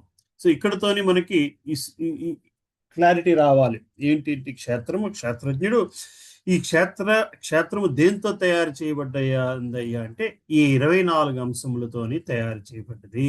సో మన శరీరము, మన బిహేవియరు, మనం చూసే ప్రతి ఏమిటి మనం ఈ ఈ సైకాలజీ బుక్స్ కానీ, ఈ సక్సెస్ సాఫ్ట్ స్కిల్ బుక్స్ కానీ ఏమి చూసినా సరే అవన్నీ కూడా ఈ 24 అంశాల చుట్టూనే తిరుగుతూ ఉంటుంది.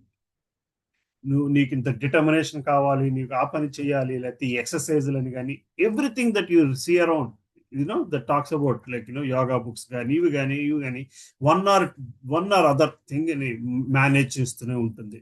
ఆయుర్వేద బుక్స్ చూసినా సరే వీటిని మేనేజ్ చేస్తూనే ఉంటుంది. ఎనీ మెడిసిన్ బుక్స్ దీన్ని మేనేజ్ చేయడానికే ఉంటుంది బేసికల్గా.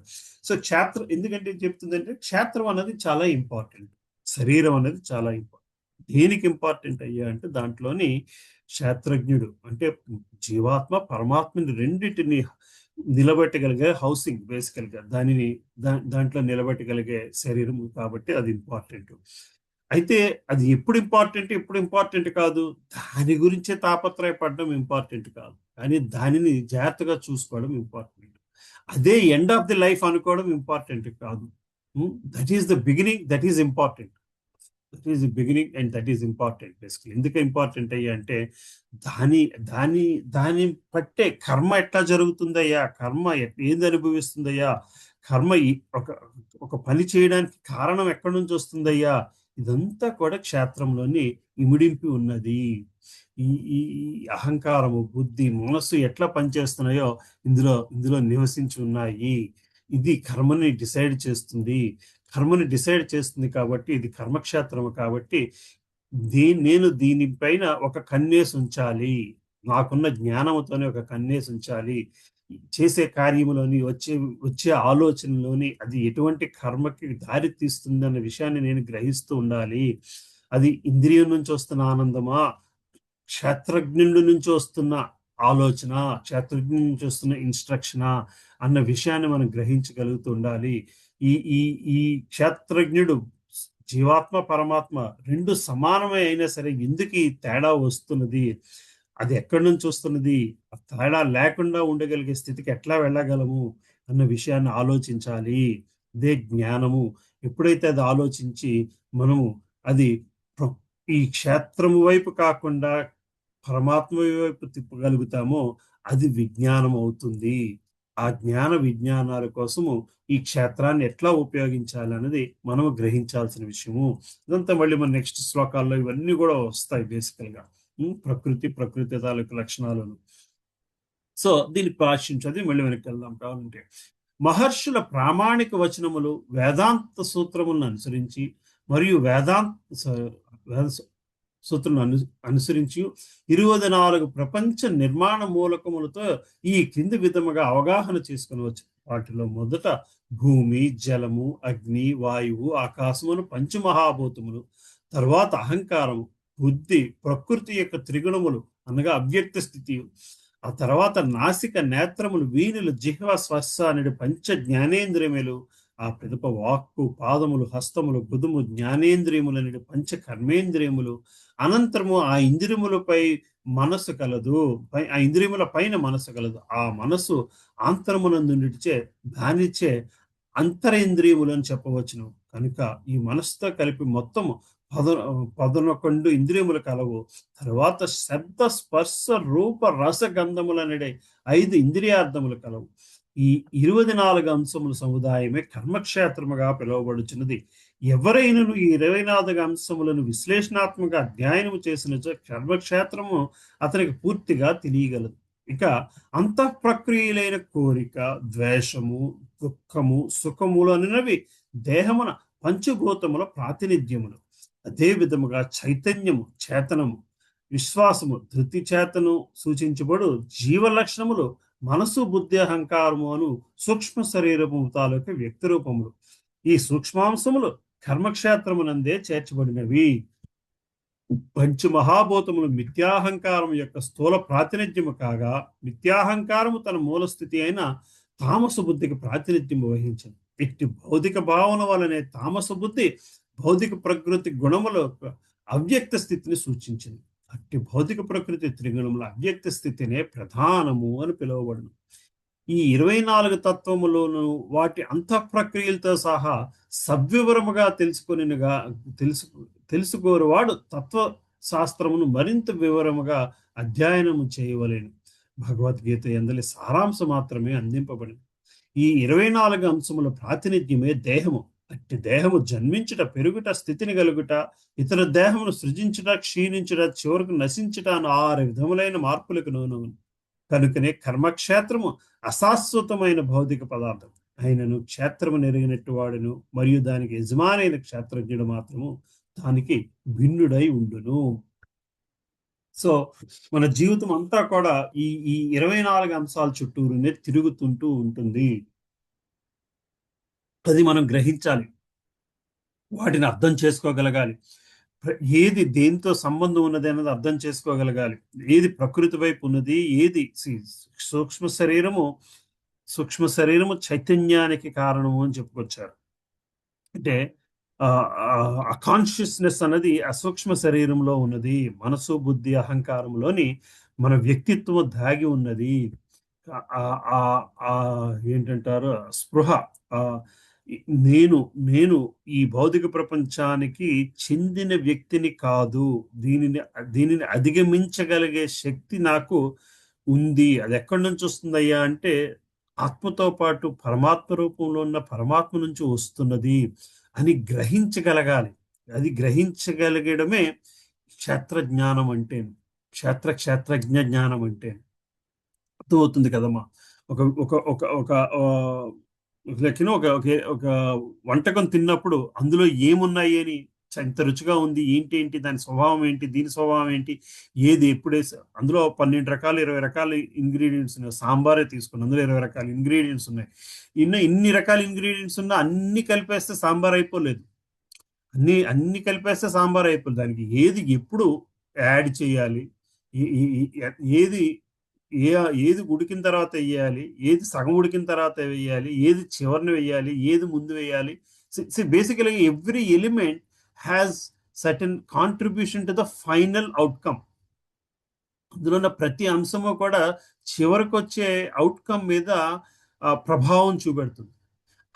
అలాగనే శరీరంలో ఉండే 24 అంశాలు కూడా మనం చేసే ప్రతి కర్మకి మన నుంచి వచ్చే ప్రతి అవుట్పుట్కి కూడా దానిని నిర్దేశిస్తుంది, దానిని సూచించగలుగుతుంది. ఏ అంశము వలన నాకు ఇటువంటి అవుట్కమ్ వస్తున్నది, ఏ అంశము వలన నాకు ఇటువంటి ఇది వస్తున్నది అన్నది గ్రహించగలగాలి. అదే ఈ అంశాలు ఉన్నాయి అని తెలుసుకోవడం జ్ఞానం అయితే, ఏ అంశము వలన ఏమి జరుగుతున్నది అనేది విజ్ఞానం అవుతుంది. అది విజ్ఞాన కోశ స్థితికి అవుతుంది. ఫర్ ఎగ్జాంపుల్, కోపం వస్తుంది. సరే, మనిషికి కోపం వస్తుంది.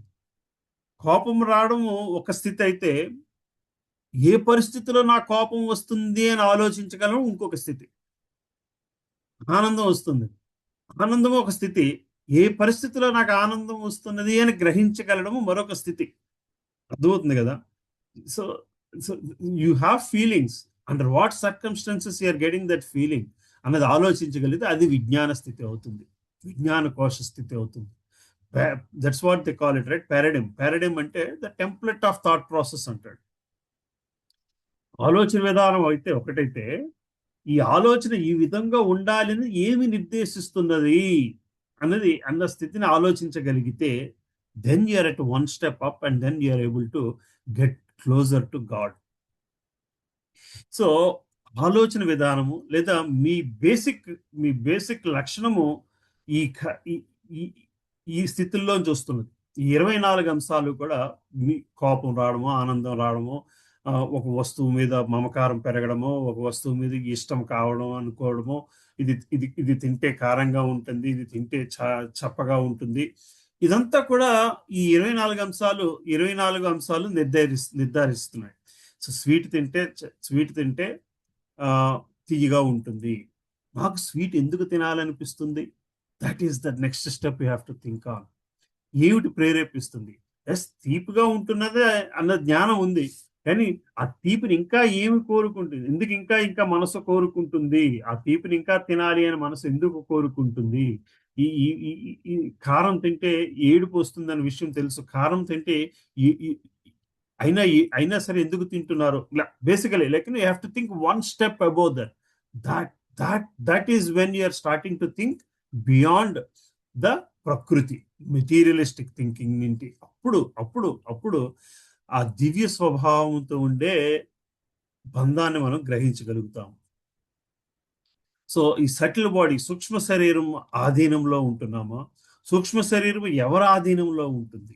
స్థూల శరీరము సూక్ష్మ శరీరం ఆధీనంలో ఉండాలి. స్థూల శరీరం, ఈ సూక్ష్మ శరీరం మరి ఎవరి ఆధీనంలో ఉంటున్నది? దాని ఆనందింపజేసేవి ఏమిటి? సూక్ష్మ శరీరం ఆనందింపజేస్తుంది, స్థూల శరీరం సూక్ష్మ శరీరాన్ని ఆనందింపజేస్తుందా? లేతే క్షేత్రజ్ఞుడు, రెండో క్షేత్రజ్ఞుడు, పరమాత్ముడు క్షేత్రజ్ఞుడిగా ఉండే వ్యక్తితోని సూక్ష్మ శరీర ఆనందాన్ని పొందగలుగుతున్నామా? ఏది శాశ్వత ఆనందము, ఏది శాశ్వత ఆనందము కాదు? ఈ శరీరంలో ఉండే మార్పుల వలన ఏది శాశ్వత ఈ మార్పులు ఎప్పుడైతే గ్రహిస్తామో అప్పుడు ఈ మార్పులకు అతీతముగా ఉండే ఆనంద స్థితి ఏమిటి అన్న ఆలోచన దాకా వెళ్ళగలిగి దాన్ని రమించగలిగితే అది ఆనందమయ స్థితిలో ఉన్నవాళ్ళమి అవుతాము. అవన్నీ కూడా ఈ 24 అంశాల చుట్టూరునే తిరుగుతూ ఉంటాయ్యా అనేది మనం గ్రహించాలి. రైట్? అర్థమవుతుందమ్మా? కన్ఫ్యూజింగ్ గా ఉందా?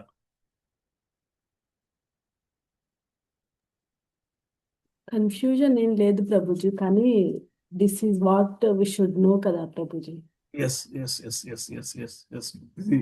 క్లియర్ గా భగవద్గీతలో చెప్పుకోవచ్చు. మళ్ళీ మనకి ప్రభుపాదులు వారు ఎక్స్ప్లెయిన్ చేసినట్టు ఇది ఇంత డీటెయిల్ గా లేదు భగవద్గీతలోని. ఈ అంశం మాత్రమే భగవంతుడు చెప్పారు. ఈ డీటెయిల్ గా ఉంది. మళ్ళీ వేరే ఫిలాసఫీస్, వేరే బుక్స్ లో ఉంటుంది.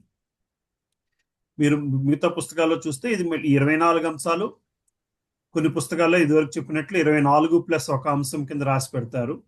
24 మనం కనబడుతున్న స్క్రీన్ మీద ఆ ఒక్క అంశము జీవాత్మ. 24+1+1 అంటారు. ఇక్కడ మనం చెప్పుకుంటుంది 24+1+1 బేసికల్. కొన్ని పుస్తకాల్లో 25+1 అని రాసి ఉంటుంది జీవాత్మని కలిపి. ఆ లాస్ట్ 1 ఏమో పరమాత్మ. కొన్ని పుస్తకాల్లో 26 అంశాలు అని రాసి ఉంటుంది. క్షేత్రం 26 అంశాలతో తయారు చేయబడ్డది అని రాసి ఉంటుంది. ఎందుకంటే శరీరంలోని ఆత్మ పరమాత్మ కూడా ఉన్నారు కాబట్టి. కానీ ప్రకృతి గురించి వచ్చేసరికి 24 అంశాలే చెప్పుకొస్తారు. కొన్ని పుస్తకాలు ప్రకృతి గురించి చెప్పినప్పుడు జీవాత్మ ప్రకృతిలో కలుపుకుంటాడు. ఎందుకంటే జీవాత్మ ప్రకృతికి బద్ధమైపోయింది కాబట్టి దానిని ప్రకృతితో కలుపుతారు. కాదు, జీవాత్మ నిజస్థితి ఆధ్యాత్మికం కాబట్టి దాన్ని ప్రకృతితో కలపకూడదు అన్న దృష్టితో ఇక్కడ 24 అంశాలు చెప్పుకొస్తుంటారు బేసికలీ. అలా పరమాత్మ క్షేత్రంలో ఉన్నా సరే ఆధ్యాత్మిక స్థితికి చెందింది కాబట్టి దాన్ని ప్రకృతిలో కలపకూడదు అన్న దృష్టిలో 25 అంశాలతో రాస్తారు. బాటమ్ లైన్, ఈ 26 అంశాలతోని శరీరం తయారయ్యింది. ప్రతి వ్యక్తి, ప్రతి మనిషి, ప్రతిదీ కూడా 26 అంశాలతో ఉంది. అయితే కొన్నిట్లోని ఒక్కొక్క అంశము తాలూకా ఇన్ఫ్లుయెన్స్ ఎక్కువ తక్కువ ఉంటుంది. అది ఎక్కడి నుంచి వస్తుంది అయ్యా అంటే మళ్ళీ సూక్ష్మ శరీరంలో నుండే పాత కర్మ వాసనల నుంచి వస్తున్నది. ఆ వాసనలు ఎక్కడి నుంచి వస్తున్నాయి అయ్యా అంటే ఆ వాసనలు మనమే తయారు చేసుకుంటున్నాము. అది అక్కడే మనకున్న స్వేచ్ఛ ఉన్నది. ఆ స్వేచ్ఛతో మనం వాసనలు తయారు చేసుకుంటున్నాము. ఆ వాసనలతోని ఆ కోరిక, ద్వేషము, సుఖము, దుఃఖము, క్షేత్రముపై పంచభూతాల ప్రాతినిధ్యాలు ఉన్నాయి చూసారా?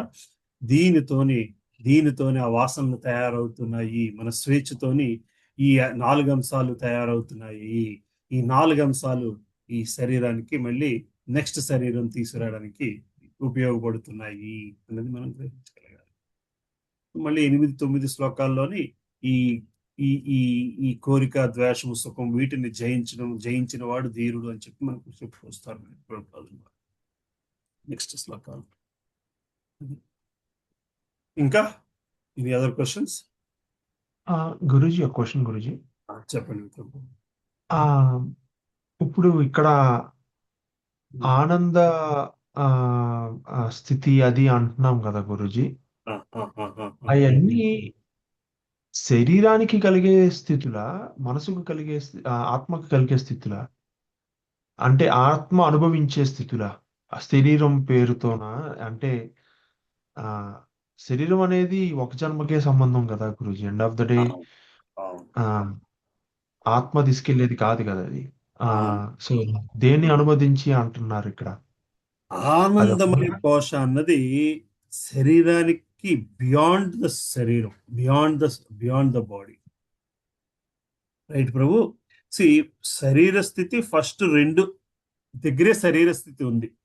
అంటే 5 కోశలలోని అన్నమయ కోశ, ప్రాణమయ కోశ దగ్గరే శరీర స్థితి ఆగిపోయింది. జ్ఞానమయ కోశ సూక్ష్మ శరీర స్థితి. జ్ఞానమయ కోశ శరీర స్థితి, సూక్ష్మ శరీరం, మనసు బుద్ధి అహంకార స్థితి దగ్గర జ్ఞానమయ కోశ ఉంటుంది. విజ్ఞానమయ కోశ మనసు బుద్ధి అహంకారానికి మించి సూపర్ సోల్ పరమాత్మ తత్వాన్ని గ్రహించడము దగ్గర ఆగుంటుంది. పరమాత్మ తత్వాన్ని, ఆత్మతత్వాన్ని గ్రహించి పరమాత్మ తత్వాన్ని గ్రహించడం. ఈ ఆనందమయ కోశ అన్నది ఆత్మానందం, బేసికల్గా ఆత్మ అనుభవించే ఆనందమయ స్థితి. It is reflected by the body, but not because of the body it is coming. It is not the desire of the body, it is desire of the soul. It is desire of the soul. Right? It is the desire of the soul and it is enjoyed by the soul.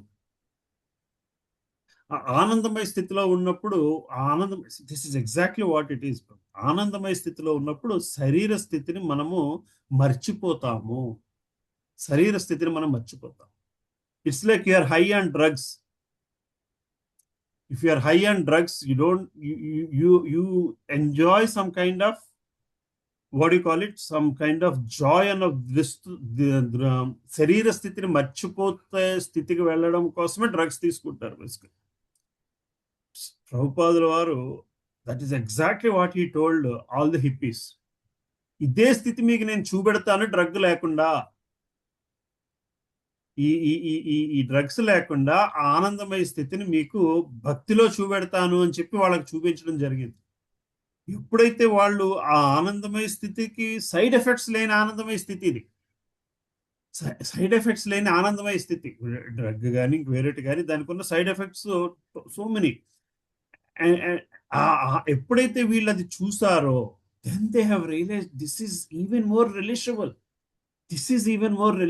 That is exactly where all these hippies have started saying this singing for the soul and dancing for the soul is more relishable, and it is so much more enjoyable and much more beautiful.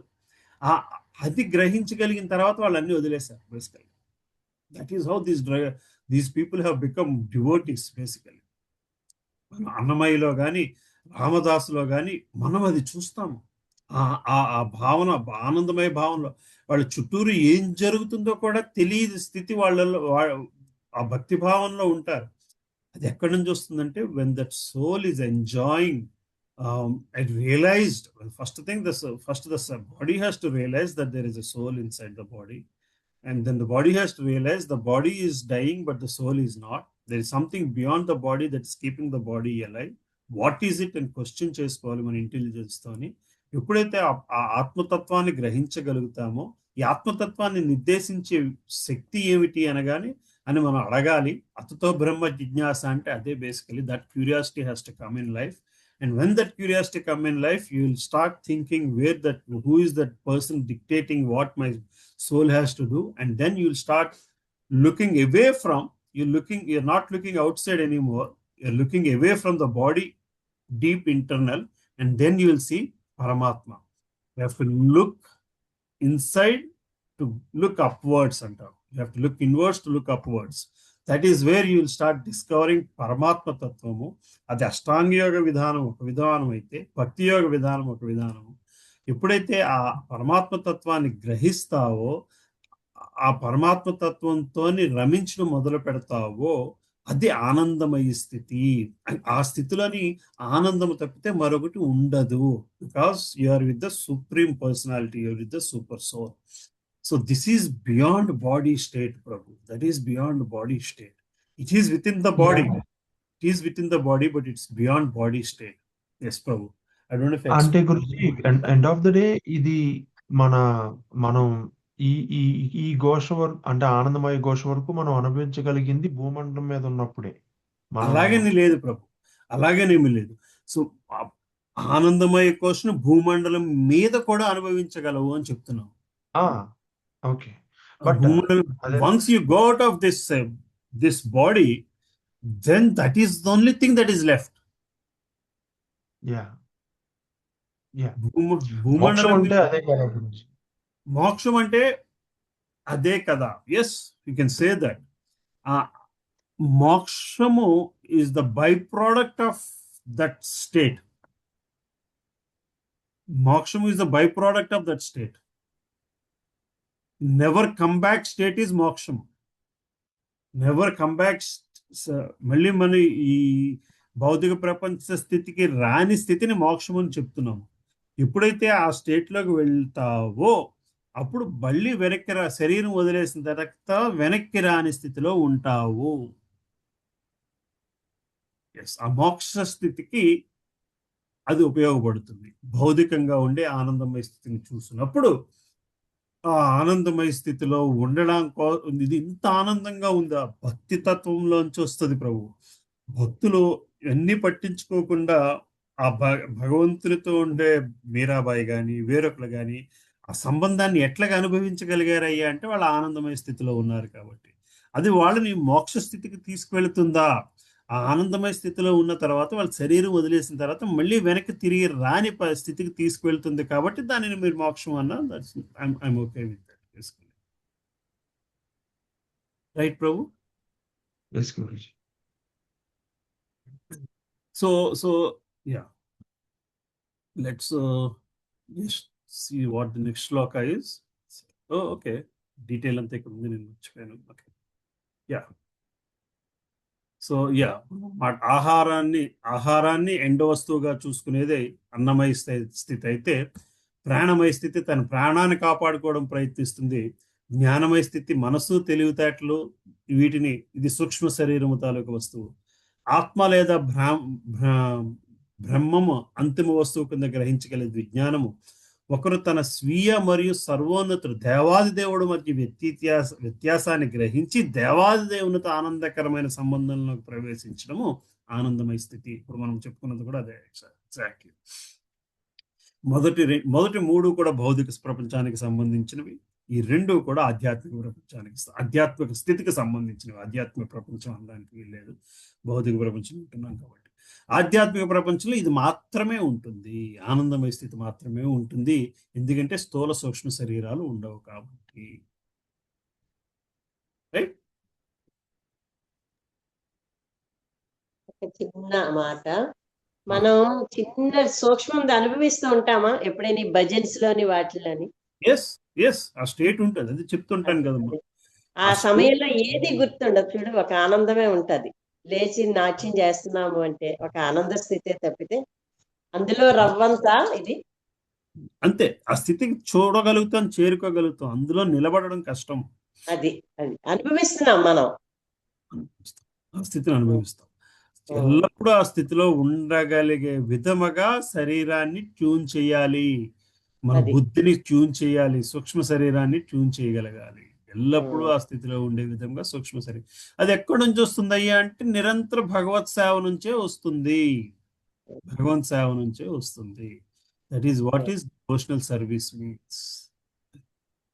రుచి అయితే తెలుసు, దాని ఆనందం అయితే తెలుస్తుంది. నిలబెట్టుకోవడమే నిలబెట్టుకోవడం. మీరు నిలబెట్టుకోవడానికి సాధన, అదే సాధన. ఆ ప్రేమ భక్తి, అది ప్రేమ భక్తి స్థితి, అది సాధనతోనే వస్తుంది. You have to do whatever it takes to stay more in that ప్రేమ భక్తి స్థితి. అంటే ఈ అన్నమయ ఆహారమయ ఇది సర్వోన్నత వస్తువు అన్నారు. ఈ పదం బాగా వాడారు. ఆహారం సర్వోన్నతం, ప్రాణాన్ని కాపాడుకోవడమే సర్వోన్నత స్థితి. దీని కంటే మించిన స్థితి ఉన్నది అని గ్రహించగలిగి అది చూసి అందులో నిలబడి ఇది అంత ఇంపార్టెంట్ కాదు అన్నట్టు మైండ్ ని ట్యూన్ చేసుకోగలిగితే దట్స్ ఇట్, అంతే, మన పని అయిపోయినట్లే. అదే జ్ఞానయోగం.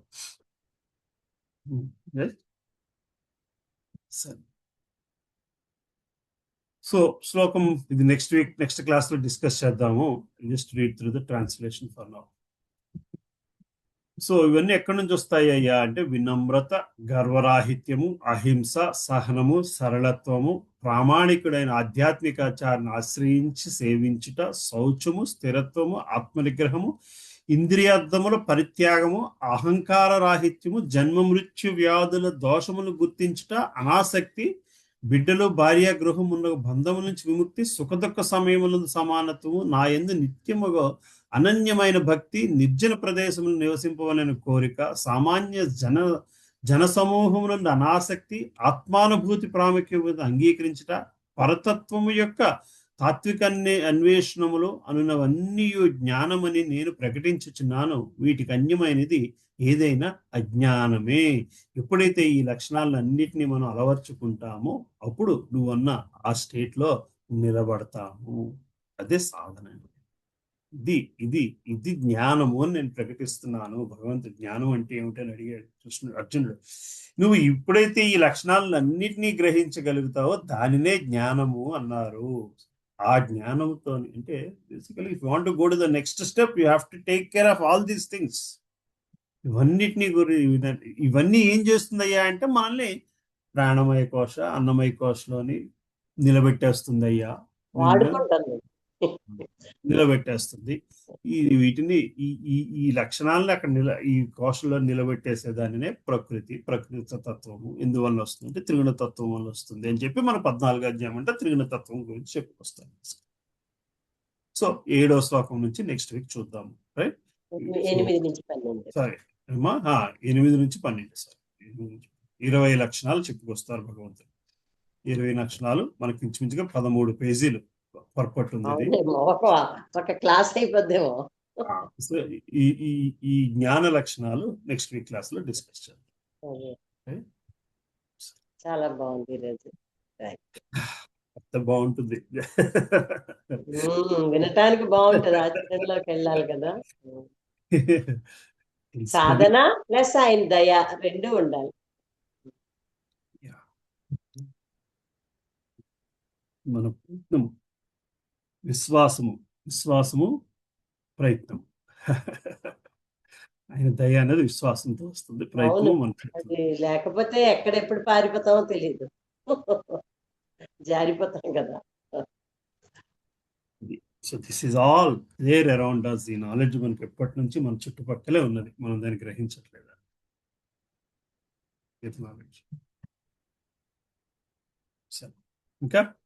ఇంకేం క్వశ్చన్ ఉన్నాయేమో, లేకపోతే ఇక్కడ ఆపుదాం క్లాసు. సరేనా? Hare Krishna. Thank you so much Prabhu. Vikram Prabhu, thank you everybody. Hare Krishna. పతితానాం పావనేభ్యో హరే కృష్ణ ప్రభుజీ. హరే కృష్ణ శ్రీనివాస్ ప్రభు. హరే కృష్ణ ప్రభుజీ. హరే కృష్ణ ప్రభుజీ.